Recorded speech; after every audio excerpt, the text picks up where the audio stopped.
ở đây mát mẻ quá rồi. Cái lẩu Khỏi vào cái lò quát cái lò.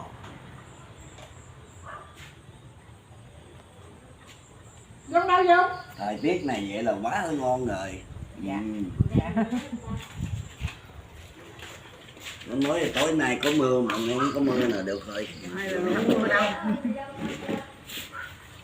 Bác Hai thấy cái clip này bác Hai thấy là ok nha. Con gọi đi.